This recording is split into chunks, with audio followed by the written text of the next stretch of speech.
नमस्कार भाइयों बहनों। मैं हूं आपका दोस्त डॉक्टर आलोक और मैं अभी इजराइल में रह रहा हूं। आज की अपनी इस बातचीत में मैं आपसे बात करूंगा कि किस तरीके से विकसित देशों में वहां की सरकारें अपने नागरिकों को हेल्थ केयर से रिलेटेड, चाहे वो व्यायाम के साधन हो या अस्पताल हो, उनसे रिलेटेड किस तरीके की सुविधाएं फ्री ऑफ कॉस्ट अगर आप वहां के नागरिक हैं तो प्रोवाइड कराती है। इसके बारे में आज की अपनी बातचीत होगा। तो चलिए आज की अपनी यात्रा शुरू करते हैं। तो आपको डेवलप्ड वर्ल्ड यानी कि विकसित दुनिया का जो हेल्थ और फिटनेस कल्चर है उसको दिखाने के लिए और कहीं ना कहीं अपने भारत से कंपैरिजन करने के लिए मैं आपको ले आया हूँ इजराइल के हाइफा शहर के एक पब्लिक स्टेडियम में। अगर आप यहाँ के नागरिक हैं या आप यहाँ पे काम करते हैं तो आपको इस स्टेडियम का एक्सेस है, आप कभी भी आ सकते हैं। ये ओपन रहता है, जब मेंटेनेंस का टाइम रहता होगा तब शायद बंद होगा। इसके अलावा आप कभी भी आएँ, आप जो भी यहाँ पे अवेलेबल गेम्स हैं वो आप यहाँ पे खेल सकते हैं। इसके अलावा यहाँ पे सरकार के द्वारा कोच भी प्रोवाइडेड हैं हर बहुत सारे गेम्स के। तो अगर आपको मैं बैक साइड में दिखाऊं तो आप पाएंगे कि यहाँ पे करीब करीब हर उम्र वर्ग के लोग आपको मिलेंगे जो कि वर्कआउट कर रहे हैं। जैसे कि आपको अगर मैं फोकस करने की कोशिश करूँ, क्योंकि मैं किसी की प्राइवेसी ब्रीच नहीं करना चाह रहा हूँ तो मैं किसी के पास जाके उनका रिकॉर्डिंग करना अच्छा नहीं समझता हूँ, बट मैं आपको जस्ट एक ब्लर शायद दिखेगा बट दिखाने की कोशिश करूँगा। यहाँ पे 50+ एज के ज़्यादातर लोग हैं, वो लोग अपना वर्कआउट। अगर आप इधर जाएंगे तो ये 11, 12, 13 साल तक के बच्चे, इधर थोड़े बड़े 18, 19, 20 साल तक के बच्चे जो फुटबॉल का गेम खेल रहे हैं, आप अगर इधर देखेंगे। इसके अलावा बहुत ही कम उम्र के बच्चे, अगर आप उधर थोड़ा फोकस करेंगे तो आप पाएंगे कि बहुत ही ज़्यादा छोटे, मतलब 7, 6, 7 साल के बच्चों का भी यहाँ पे गेम्स चल रहे हैं। और उनके जो करस्पॉन्डिंग टीचर्स हैं, जो कोच हैं, जो कि सरकार के द्वारा दिए गए हैं, वो लोग उनको पर्याप्त बाकायदा ट्रेनिंग दे रहे हैं।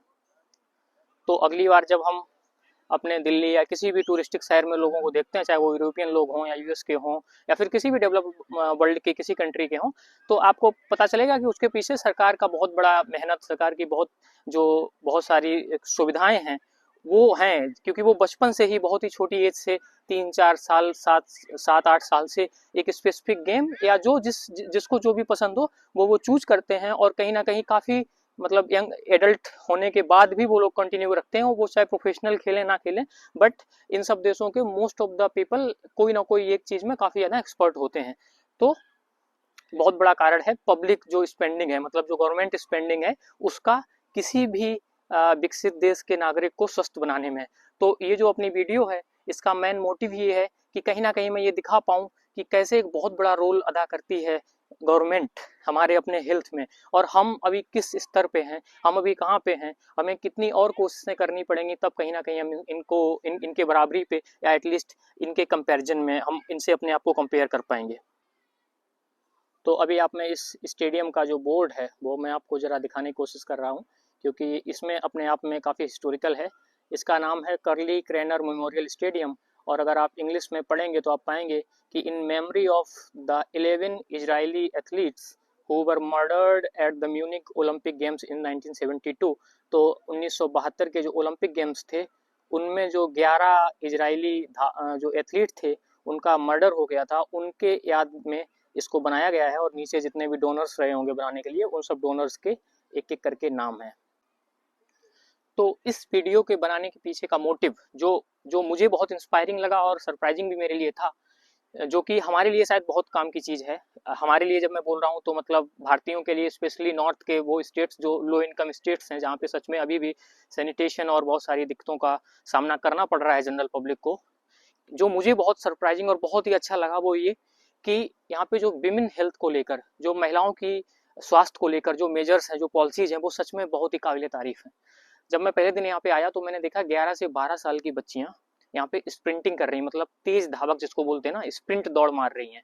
और उनके लिए बाकायदा कोच रखे हुए हैं, उनके लिए बाकायदा न्यूट्रिशन और इन सब की बाकायदा उनकी डाइट की उनकी प्लानिंग है।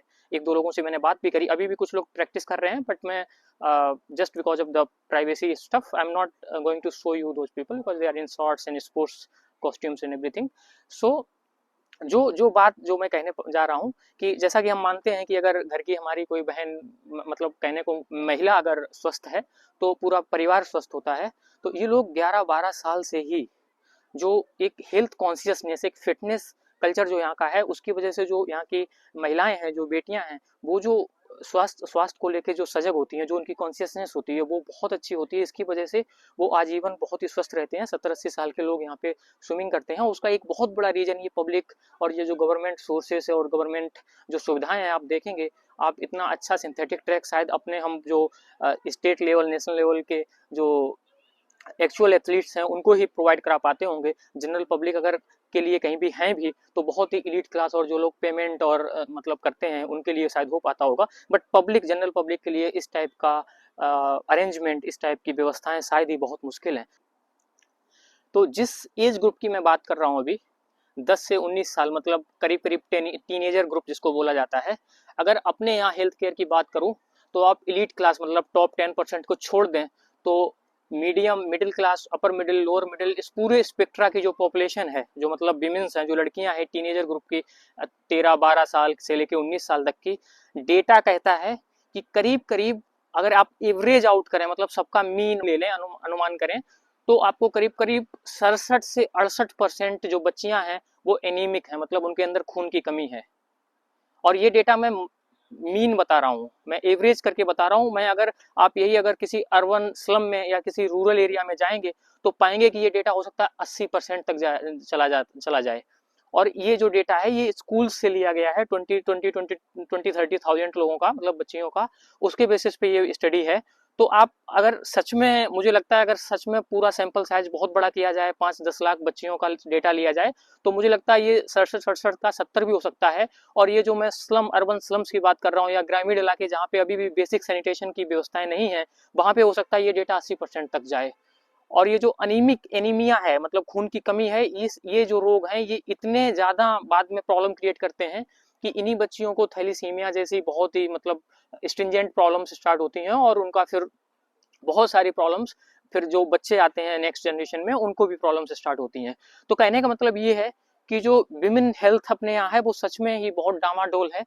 ओवरऑल हेल्थ केयर का प्रॉब्लम तो है ही है, बट विमेन हेल्थ पे जिसपे कि विशेष ध्यान होना चाहिए सरकारों का, वहां पे भी बहुत बड़ी प्रॉब्लम है। मैं जस्ट कंपैरिजन की स्थिति में, मैं किसी को ब्लेम नहीं कर रहा हूँ, बट एक जस्ट कंपैरिजन प्लस हम क्या कर सकते हैं इस टाइप के। हो सकता है हम स्टेडियम बनाने में फाइनेंशियली अभी उतने स्टेबल नहीं है या फाइनेंशियली फिजिबल नहीं है हर जगह पे बनाने में, क्योंकि हमारी पॉपुलेशन जो है, इनके तो शहर क्लस्टर्स होते हैं, बहुत कम शहर हैं, वहीं पे इस टाइप की सुविधा, मतलब पॉपुलेशन ही बहुत लाइक क्लस्टर्स में होती है। एक गांव जैसा 4-5 हजार लोग होंगे, फिर बहुत दूर दूसरा गांव होता है, तो इस वजह से। लेकिन हम अगर इस मॉडल को तो फॉलो कर सकते हैं ना।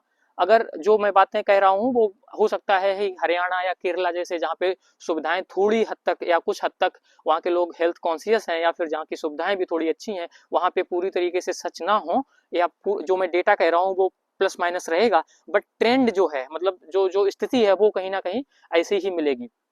तो इन सब मॉडल्स को तो यूज कर सकते हैं। मैं नहीं कह रहा कि हमारे यहाँ सिंथेटिक ट्रैक हमें चाहिए या सिंथेटिक ट्रैक ही अभी आगे आने वाले समय में जब हम भी फाइनेंशियली फिजिबल हमारे लिए होगा तो हम सिंथेटिक ट्रैक की मांग कर सकते हैं। बट एटलीस्ट गांव में जहाँ पे जो वहाँ की ग्राम पंचायतें हैं और जो अपनी न्याय पंचायतें हैं, मुझे लगता है कि वो चाहे इस स्टैंडर्ड के ना सही, कम से कम इस मॉडल को फॉलो करके, कम से कम जो गांव की अभी भी सरकारी ज़मीनें हैं जिनमें पट्टों पर पट्टा आवंटित हो रहे हैं केवल इसलिए क्योंकि वहाँ से धन की उगाही होती है, तो ऐसी ग्राम पंचायतें, न्याय पंचायतें और जो भी वहाँ का रूलिंग सिस्टम है, उनको कहीं ना कहीं वहाँ के यूथ के लिए छोटे छोटे जो चरागाह हैं गाँवों में, उनको केवल बाउंड्री करके, उनको अंदर समतल भूमि करके एटलीस्ट एक एथलेटिक्स का ट्रैक ही दे देना चाहिए। ये एटलीस्ट किया जा सकता है। तो जो मैं अभी आपको स्टेडियम दिखाया वो एक जगह है जहाँ पे बहुत सारे लोग आते हैं और अपनी एक्सरसाइज करते हैं।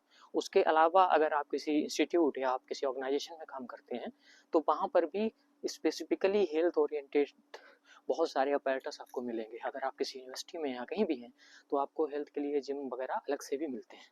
तो अभी मैं क्या करूँगा, मैं एक यूनिवर्सिटी में हूँ जिसका नाम है Technion Israel Institute of Technology, Technion IIT बोलते हैं, काफ़ी प्रेस्टिजियस इंस्टीट्यूट है इजराइल का, उसमें हूँ। तो वहाँ पे जो ये सब व्यवस्थाओं के इतर स्टेडियम दिखाया, बहुत सारी जिम्स हैं यहाँ पे, उनको मैं जस्ट बैक साइड से दिखाने की कोशिश करूँगा। और तो ग्रामीण परिवेश से आने वाले लोगों के स्वास्थ्य की जो चिंता है वो अभी इसलिए भी बहुत ज़्यादा मतलब महत्वपूर्ण है, क्योंकि आज हम दम्भ भर रहे हैं कि भारत दुनिया का सबसे ज़्यादा यंग बहुत ही जवान देश है। क्योंकि अभी जो कामगर जनसंख्या है भारत की, जो लोग काम कर सकते हैं 14 या 18 की एज से लेके करीब करीब 64-65 तक, वो दुनिया में सबसे ज़्यादा है।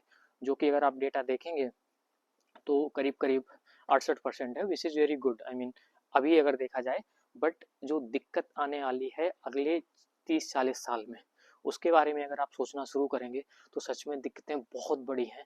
मैं आपको बैकग्राउंड दिखा के बात को जारी रखूँ तो इसी के जैसे यहाँ पर भी बहुत सारी, अगर आप एक जगह से दूसरी जगह जाएंगे और पैदल जाएंगे या किसी भी तरीके से जाएंगे, तो आप देखेंगे कि देखिए इस तरीके के वॉकिंग ट्रेल्स हैं। आप किसी भी तरफ चले जाओ, इस तरफ भी मैं जा रहा हूँ तो अंधेरे से गुजर के और बिल्कुल झाड़ी जैसा रास्ता रहेगा, बट बहुत सारे वॉकिंग ट्रेल्स रहते हैं जहाँ पे आप जस्ट अगर वॉक कर रहे हैं तो आपको मतलब मेरे को जैसे हाफना हो रहा है अभी, वैसे आपको भी सांसें तेज भरनी पड़ेंगी जी।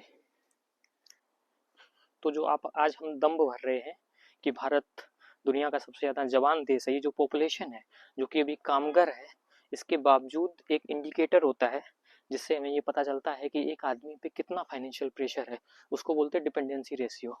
मतलब एक आदमी है जो जवान है, जो कामगर है, उसके ऊपर छोटे बच्चे जो कि 14 साल से कम की उम्र के हैं और बूढ़े लोग जो कि 65 साल से ज़्यादा हैं, ऐसे कितने लोग हैं, ये निर्धारित करता है कि उसके ऊपर कितना फाइनेंशियल प्रेशर है।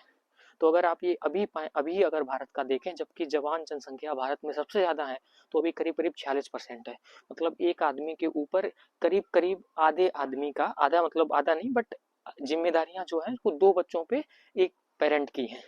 तो अगर ये जो आज की जनसंख्या है, आपको जैसा कि पता है कि अब आज के बाद जिस तरीके से बच्चे पहले थे, मतलब लोगों के, ज़्यादातर लोगों के 3 या 3 से ज़्यादा बच्चे या 2 होते थे, तो जनसंख्या नियंत्रण की पॉलिसी चलाएंगी, उसके वजह से लोग 2 या उससे कम ही बच्चे रखने की कोशिश कर रहे हैं।